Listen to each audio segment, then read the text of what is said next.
बिस्मिल्लाहिर्रहमानिर्रहीम। हम cranial nerve के क्लिनिकल कोरिलेट्स को देख रहे थे। तो अगली जो क्रेनियल नर्व है उसका नाम है ट्राइजेमिनल नर्व। तो ट्राइजेमिनल नर्व के लिगेंड की वजह से क्या क्या हो सकता है, तो फिर इसके इफेक्ट को देख लेते हैं। ट्राइजेमिनल जो पहला जो चीज़ होगी वो होगा loss of general sensation on face and mucous membrane of oral and nasal cavity. तो लॉस ऑफ टेस्ट सॉरी पर loss of general sensation, loss of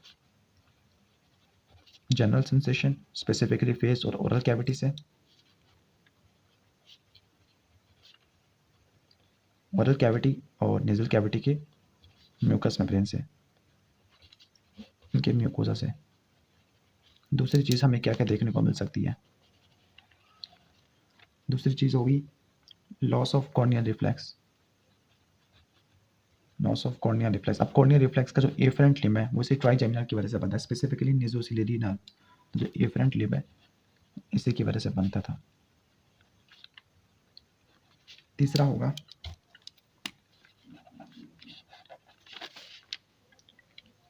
lower motor neuron type of paralysis of muscle of mastication, मतलब flaccid paralysis देखने को मिलेगा। Flaccid paralysis specifically muscle of mastication का, temporalis, masseter, lateral and medial pterygoid, muscle of mastication.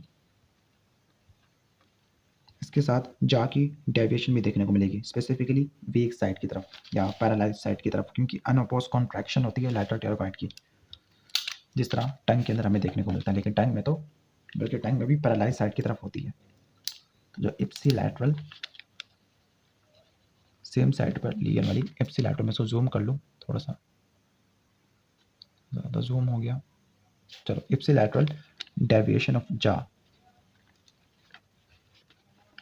और इसका main काज होगा unopposed lateral टेराकॉइड।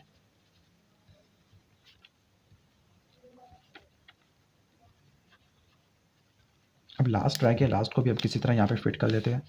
Paralysis of tensor टिम्पेनाई, और tensor टिम्पेनाई की पैरालिसिस की वजह से हाइपोएक्यूसिस हो जाएगा।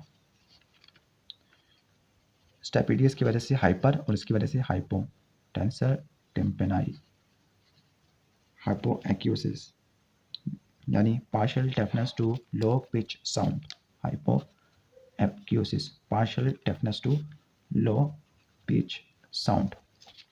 तो ये तो हो गया क्रेनियल नर्व नंबर 5 की लीजेंस। अब है trigeminal neuralgia. Trigeminal neuralgia specifically mandibular या मैक्सिलरी नर्व को अफेक्ट कर सकता है, लेकिन रेयरली ऑप्थेल्मिक को करता होता है। तो ट्राइजेमिनल न्यूरालजिया ज़्यादा काम करने के कम। अब यहाँ पर जो नेक्स्ट है वो है फेशियल नर्व। तो फेशियल नर्व के इंपॉर्टेंट क्लिनिकल कोरिलेट्स को देख लेते हैं। तो नेक्स्ट हम देख लेते हैं फेशियल नर्व। तो फेशियल नर्व के बारे में इफेक्ट देख लेते हैं, इसकी लीजन की वजह से हमें क्या क्या देखने को मिल सकता है। तो हम यहाँ से पिंक से नहीं ओके, इसी से अपने से करते हैं। तो सबसे पहले जो चीज़ है वो है फेशियल मसल्स की पैरालिसिस, स्पेसिफिकली जो होते हैं मसल्स ऑफ फेशियल एक्सप्रेशन, इनकी पैरालिसिस होती है और इस कंडीशन को बोलते हैं बेल पाल्सी। तो फ्लैसिड पैरालिसिस होती है muscles of facial expression, flaccid paralysis होती है मसल्स ऑफ फेशियल एक्सप्रेशन।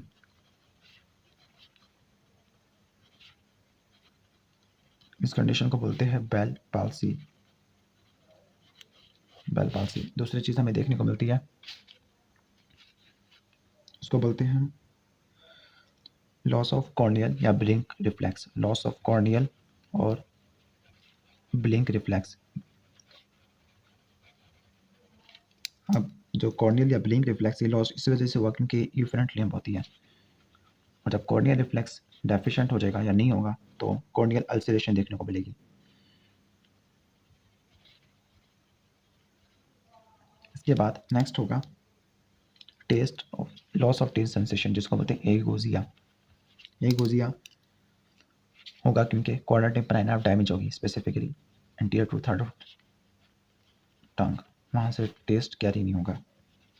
इसके बाद होगा हाइपर एक्यूसिस।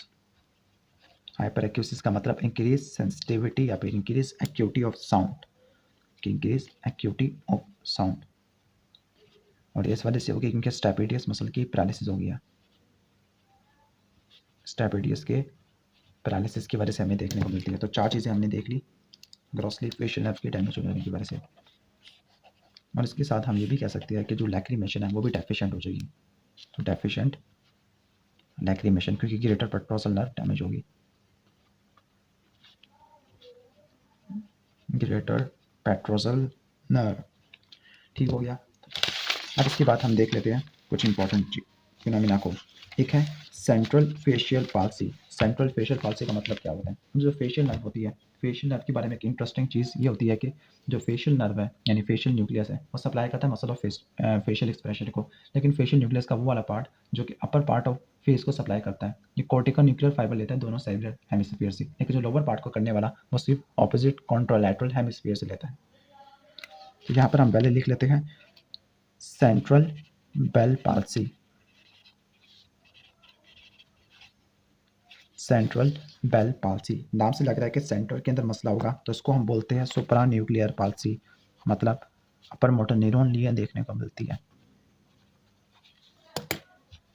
इसका मेन फंक्शन या फिर मेन कॉज ये होगा कि कॉर्टिको बल्बर फाइबर या कॉर्टिको न्यूक्लियर फाइबर जो इंटरनल कैप्सूल के जीनों के अंदर ट्रैवल कर रहे होते हैं तो उनके लिगेंड होना। तो लिगेंड ऑफ कॉर्टिको न्यूक्लियर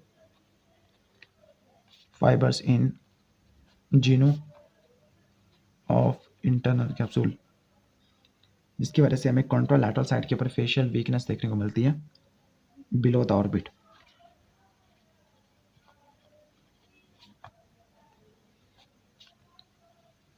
क्योंकि lower part of the body वो तो lower part of the face वो तो अपोजिट साइड से ले रहे होते हैं, तो लोअर पार्ट पे हमें देखने को मिलती है स्पेसिफिकली ऑर्बिट से नीचे, और ये upper motor neuron type of legion है। अब इसके साथ एक और सिंड्रोम होता है जिसको बोलते हैं crocodile tear syndrome. Crocodile tear syndrome, crocodile tear syndrome का मतलब जब भी कोई बंदा खाना खाने लगे तो उसके बजाय सलाइवा प्रोड्यूस होने के ये प्रोड्यूस होना शुरू हो जाए, क्या आंसू वगैरह, तो उसको बोलते हैं lacrimation during eating. Lacrimation during eating. इसका मेन काज ये होता है कि फेशियल नर्व होती है जेनिकुलेट गैंग्लिया से पहले डैमेज हो जाती है, तो फेशियल नर्व की लीजन होती है प्रोक्सिमल टू जेनिकुलेट गैंग्लियन। जब वो जेनिकुलेट गैंग्लिया से पहले डैमेज हो जाती है और जब हीलिंग होती है तो उसकी फाइबर रीज्वाइन कर जाती है किसी और रूट के साथ, किसी फाइबर रीजनरेट कर जाते हैं। उसके प्री गैंग्लियोनिक स्लाइवेटरी फाइबर्स होती है वो टेरागोपलेटिन गैंग्लिया के साथ जुड़ जाते हैं। तो प्री गैंग्लियोनिक स्लाइवेटरी फाइबर्स हैं वो जुड़ जाएंगे किसके साथ? टेरागोपलेटिन गैंग्लियन के साथ, जो कि लैक्रिमल ग्लैंड को सप्लाई कर रहे हैं। अब इसकी वजह से ये होगा कि स्लाइवा के बजाय लैक्रिमेशन शुरू हो जाएगी, ठीक हो गया। तो इसको बोलते हैं क्रोकोडाइल टीयर सिंड्रोम। अब इसके बाद है वेस्टिबुलो कॉक्लियर नर्व के लिए, तो ये इंपॉर्टेंट है 8 क्रेनियल नर्व लिए। तो 8 क्रेनियल नर्व है, इसके 2 पार्ट होते हैं वेस्टिबुलर नर्व और कॉक्लियर नर्व। तो हम इनके 1 बाय 1 देख लेते हैं। तो क्रेनियल नर्व नंबर 8 है,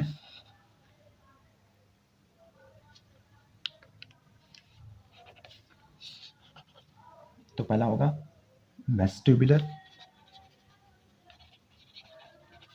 नर्व डिसफंक्शन और दूसरा होगा कॉक्लियर नर्व डिसफंक्शन। और यहाँ पे जो कैलोरिक टेस्ट भी परफॉर्म करते हैं, लेकिन कैलोरिक टेस्ट को इंशाल्लाह नेक्स्ट वीडियो के अंदर कवर करेंगे। जो वेस्टिबुलर पार्ट होता है 8 क्रेनियल नर्व का, उसके डैमेज हो जाने की वजह से 4 चीज़ें देखने को मिलती है वर्टिगो, निस्टैग्मस, नोजिया और वॉमिटिंग। वर्टिगो, नोजिया, वॉमिटिंग और निस्टैग्मस। और इसको डायग्नोसिस करने के लिए जो टेस्ट परफॉर्म करते हैं उसको बोलते हैं कैलोरिक टेस्ट, और इसके साथ साथ जो कॉक्लिया के लिए जो टेस्ट होता है वो हमने पढ़ना है वेबर और रीन टेस्ट, वेबर और रीन टेस्ट, ठीक हो गया। अब जो पहले हम देख लेते हैं 2 इंपॉर्टेंट चीज़ को, यानी निस्टैग्मस को और देख लेते हैं हम वर्टिगो को। तो जो निस्टैग्मस है, निस्टैग्मस का मतलब रिदमिक इनवॉलंटरी ऑसिलेशन ऑफ आई बाल। तो रिदमिक इनवॉलंटरी ऑसिलेशन ऑफ आई बाल इसको बोलते हैं हम निस्टैग्मस। तो रिदमिक ऑसिलेशन ऑफ आई बाल, और उसका जो फास्ट फेस होता है वो लीजन से अवे होता है, ऑपोजिट साइड पे होता है। मिसाल के तौर पर अगर लिगेंड अगर राइट वाले पे है, राइट वेस्टिबुलर नर्व में है, तो इसके जो फास्ट फेज होगा वो लेफ्ट साइड की तरफ होगा, और फास्ट फेज की बिना पे ही हम निस्टैगमस की डायरेक्शन को डिसाइड करते हैं। बाकी इंशाल्लाह निस्टैगमस पे हम एक सेपरेट वीडियो बनाएंगे डिटेल से, तो आप उसको देख लीजिएगा। जो उसका 8वां क्रेनियल नर्व का न्यूक्लियस होता है वो तीसरी, चौथी और छठी से जुड़ा हुआ होता है, जिसको बोलते हैं मीडियल लॉन्गिट्यूडिनल फेसिकुलस, और मीडियल लॉन्गिट्यूडिनल फेसिकुलस की लीन की वजह से इंटरन्यूक्लियर ऑप्थेल्मोप्लेजिया देखने को मिलता है। ठीक हो गया। तो रिदमिक ऑसिलेटरी मूवमेंट ऑफ आई बार इसको बोलते हैं निस्टैगमस, और वर्टिगो का मतलब होता है कि sense of feeling of moving, के बंदा अगर स्टिल खड़ा हुआ लेकिन फिर भी इसको ऐसा लगता है कि वो मूव कर रहा है, तो उसको बोलते हैं वर्टिगो, या फिर इसके साथ वाले ऑब्जेक्ट मूव कर रहे हैं तो उसको वर्टिगो बोलते हैं। तो वर्टिगो की कॉजेज क्या होते हैं? वर्टिगो के कॉजेज ये हो सकते हैं कि जो मेनायड सिंड्रोम है, मतलब जो एंडोलिम्फ की ऑब्स्ट्रक्शन होगी इसकी ड्रेनेज में, ठीक हो गया, या फिर इसकी लीजन है वो भी रिस्पॉन्सिबल हो सकती है, मल्टीपल स्क्लेरोसिस वो भी ये वर्टिगो काज कर सकता है। तो मेनायड syndrome, lesion of vestibular pathway,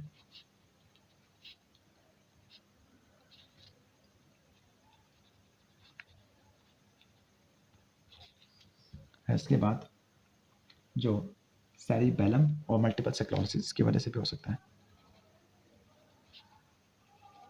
multiple sclerosis. अब इसके बाद जो कॉक्लियर नर्व के डिसफंक्शन है इसका बता देते हैं। कॉक्लियर नर्व की वजह से डेफनेस और टिनाइटिस देखने को मिलेगा। टिनाइटिस का मतलब बजिंग साउंड होती है ईयर के अंदर। तो डेफनेस है, डेफनेस दो टाइप की हो सकती है, पेरिफेरल सॉरी कंडक्टिव और सेंसरी न्यूरल डेफनेस। अब जो पेरिफेरल है यानी जो कंडक्टिव है, कंडक्टिव का मतलब मिडिल ईयर और एक्सटर्नल ईयर में मसला है, जबकि सेंसरी न्यूरल का मतलब इंटरनल ईयर के अंदर। तो कंडक्टिव और सेंसरी न्यूरल या सेंट्रल, यहाँ पे एक्सटर्नल ईयर और मिडिल ईयर, जबकि यहाँ पे इंटरनल ईयर में यहाँ पे ऑडिटरी पाथवे के अंदर लीन हो जाए तब हमें ये देखने को मिलता है। ठीक होगा। अब इसके बाद जो नेक्स्ट क्रेनियल नर्व है वो है 9th क्रेनियल नर्व, लेकिन इसके बारे में चंद बातें बता दूं। जो वेस्टिबुलर नर्व, इसके डिजीज को देखने के लिए जो टेस्ट परफॉर्म कराते हैं उसको बोलते हैं कैलोरिक निस्टैगमस टेस्ट, और इसके लिए जो करवाते हैं वो है वेबर और रीन टेस्ट, जो इंशाल्लाह सेपरेट वीडियो के अंदर कवर करेंगे, पता नहीं कब लेकिन इंशाल्लाह करेंगे। अब नेक्स्ट क्रेनियल नर्व है ग्लॉसोफेरेंजियल नर्व।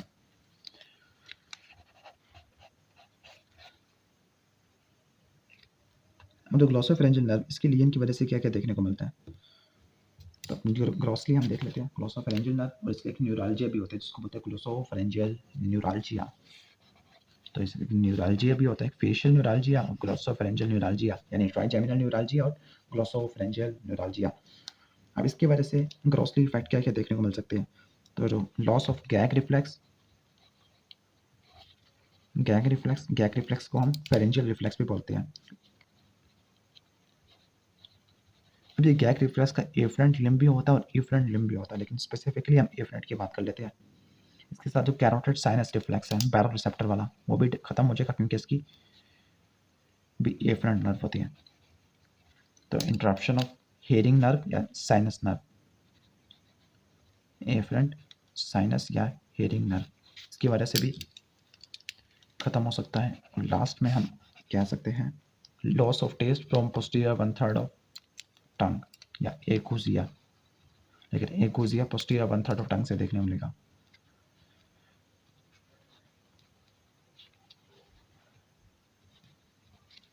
तो ये तो हो गया ग्लॉसोफेरेंजियल नर्व की रिव्यू। अब इसके बाद है वेगस। तो वेगस इसके बाद एसेसरी है और उसके बाद हाइपोग्लॉसल है। अब इसकी वजह से ग्रोसली हमें क्या क्या देखने को मिलेगा इसकी लीजन की वजह से, तो इसकी वजह से हमें पैरालिसिस देखने को मिलेगी, muscles paralysis, ipsilateral muscle paralysis,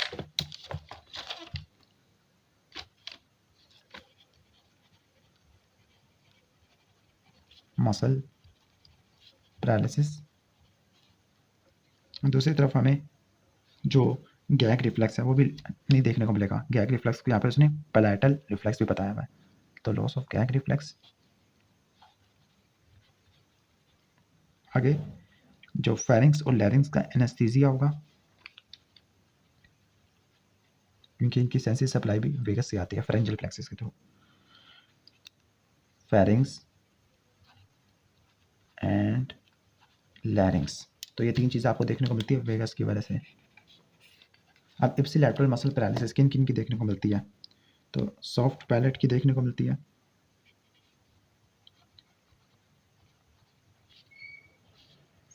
pharynx की देखने को मिलती है और लैरिंग्स की देखने को मिलती है। और अगर लैरिंग्स के मसल पैरालाइज हो जाए तो फिर डिस्फोनिया और डिसआर्थरिया देखने को मिलता है। डिस्फोनिया, डिसआर्थरिया और डिस्निया। फेरिंग्स हो और सॉफ्ट पैलेट, इन दोनों की वजह से आपको डिस्फेजिया यानी स्वेलिंग में इम्पेयरमेंट, ठीक है, डिस्फेजिया। अगर गैग रिफ्लेक्स क्यों होता है? गैग रिफ्लेक्स को पैलेटल रिफ्लेक्स भी बोलते हैं क्योंकि ये इसका इफरेंट लिम्ब होती है। और अगर फेरिंग्स और लैरिंग्स का एनेस्थीसिया हो जाएगा तो जो कफ रिफ्लेक्स होता है, जो प्रोटेक्टिव होता है इरिटेटिव एजेंट को बाहर निकालने के लिए, वो लॉस हो जाएगा। ठीक हो गया? तो ये तो हो गया वेगस नर्व के बारे में। और इसको चेक करने के लिए, सॉफ्ट पैलेट के मसल को चेक करने के लिए एक पेशेंट को कहते हैं कि आप आ करके दिखाओ। ठीक हो गया? और अगर पैरालिसिस हो तो जो यूवुला है वो ऑपोजिट साइड की तरफ डेविएट कर जाता है। अब इसके बाद हम देख लेते हैं एसेसरी नर्व। एसेसरी नर्व की लीजन होती है पोस्टीरियर ट्रायंगल ऑफ नेक के अंदर, trauma, stab wound, gun shot injury की वजह से। तो इसकी वजह से दो मसल की पैरालिसिस देखने को मिलती है,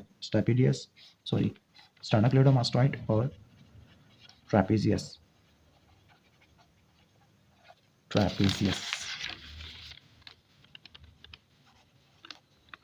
स्टर्नोक्लेडोमास्टॉइड की पैरालिसिस होती है तो फिर डिफिकल्टी होती है हेड की टर्निंग की ऑपोजिट साइड की तरफ।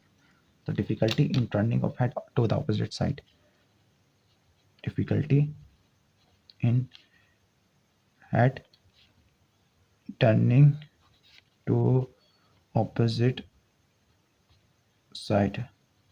ट्रैपेजियस की होती है तो ट्रैपेजियस की वजह से शोल्डर ड्रूपिंग होती है, शोल्डर गिर जाएगा और शोल्डर की श्रगिंग इम्पेयर्ड हो जाएगी और ओवरहेड एब्डक्शन भी।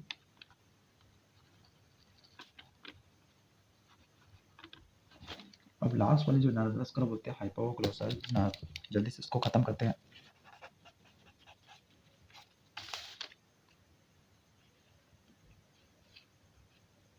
हाइपोग्लोसल नर्व की लीजन होती है तो इसकी लीजन डिपेंडिंग अपॉन सुप्रा न्यूक्लियर है या इंफ्रा न्यूक्लियर है। तो अगर सुप्रा न्यूक्लियर होती है तब हमें डिफरेंट देखने को मिलती है डेविएशन।